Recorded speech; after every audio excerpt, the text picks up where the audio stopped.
La presión es una de esas fuerzas invisibles pero increíblemente poderosas que nos rodean, sobre todo en entornos industriales, donde controlarla no es solo una cuestión de que todo funcione bien, es una cuestión de pura seguridad.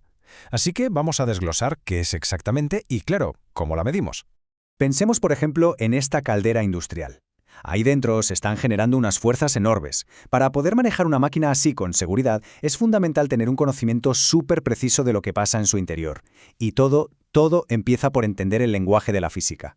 A ver, para hablar de física, o de ingeniería, o de ciencia en general, es imprescindible que todo el mundo use el mismo idioma, un sistema de medidas que nos permita comunicarnos sin acabar liándola, vaya. Bueno, pues ese idioma universal es el Sistema Internacional de Unidades, o SI para los amigos. Se basa en 7 unidades fundamentales que son las que tenemos aquí: el metro para la longitud, el kilogramo para la masa, etc. Pensemos que son como los ladrillos básicos con los que vamos a construir conceptos mucho más complejos, como por ejemplo la presión. Y aquí es donde la cosa se pone interesante. Cuando combinamos esas unidades básicas, obtenemos lo que llamamos unidades derivadas. Por ejemplo, la fuerza se mide en newtons, pero la que de verdad nos importa hoy es la que está resaltada, la presión. Y su unidad oficial en el sistema internacional es el pascal. Vale, ya tenemos la unidad, el pascal. Pero, ¿qué estamos midiendo exactamente? ¿Qué es, en el fondo, la presión? Pues la definición es maravillosamente simple. La presión es la cantidad de fuerza que aplicamos dividida por la superficie sobre la que se está aplicando. O sea, no es solo la fuerza total, sino cómo se reparte esa fuerza. Y este ejemplo lo deja clarísimo. Vamos a imaginar a una persona caminando sobre la nieve. Si lleva unas raquetas, su peso se distribuye en una superficie enorme y apenas se hunde, hay muy poca presión. Ahora, ¿qué pasaría si todo ese peso se concentrara en la punta de un tacón de aguja? Pues que se hundiría al instante. Es la misma fuerza, la misma persona, pero al concentrarse en un área tan pequeña, la presión se dispara. Muy bien, ya entendemos el concepto. Ahora vamos a ver cómo pasamos de la teoría a la práctica. ¿Cómo medimos esta fuerza en nuestro día a día? A ver, el pascal es una unidad muy pequeña, así que en la práctica, para la industria y demás, se suele usar una unidad mucho más grande, el bar. Y ojo, un solo bar equivale a 100.000 pascales. 100.000 es una unidad, la verdad, mucho más cómoda de usar. Y para que nos hagamos una idea todavía más clara, un bar es más o menos la presión que ejerce una fuerza de 1 kilogramo sobre una superficie de 1 centímetro cuadrado. Esta equivalencia es súper útil para visualizar de qué estamos hablando.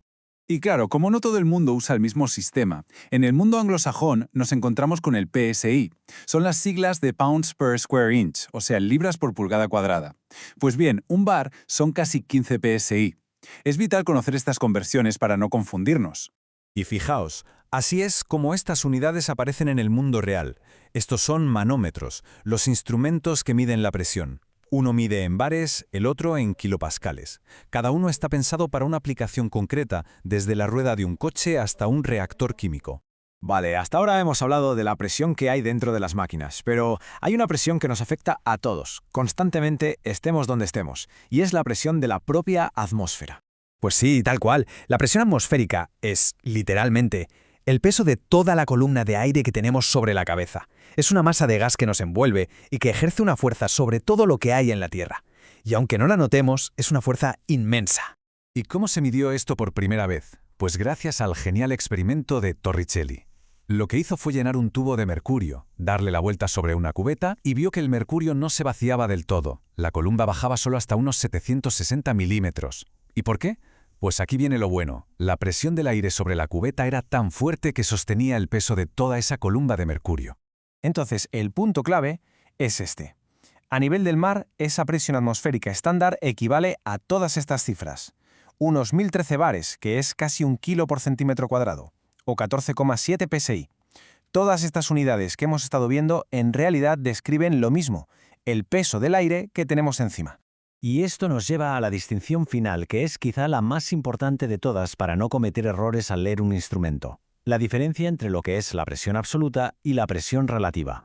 Vamos a ver, la presión relativa, que es la que miden casi todos los manómetros, lo que hace es tomar la presión atmosférica como si fuera el punto cero. O sea, mide la presión que hay por encima de la atmosférica. En cambio, la presión absoluta es la presión total, la de verdad, incluyendo también la atmosférica. Es el valor completo, sin referencias. Y la relación entre las dos es así de fácil. Para saber la presión total y real, es decir, la absoluta, solo hay que sumarle la presión atmosférica a lo que nos esté marcando el manómetro. Así que cuando vemos un manómetro como este, que marca, por ejemplo, 6 bar, ojo, eso no significa que la presión total dentro del equipo sea de 6 bar, no. Significa que es de 6 bar por encima de la presión atmosférica que nos rodea. La presión absoluta, la real, sería de unos 7 bar. El cero de este aparato no es el vacío absoluto, es la presión del aire que hay aquí mismo, ahora mismo. Teniendo esto en mente, la próxima vez que veamos un manómetro, ya sea en un neumático, en una caldera o donde sea, la pregunta es, ¿qué nos está diciendo de verdad? Ahora sabemos que su historia es bastante más compleja e interesante de lo que parece a simple vista.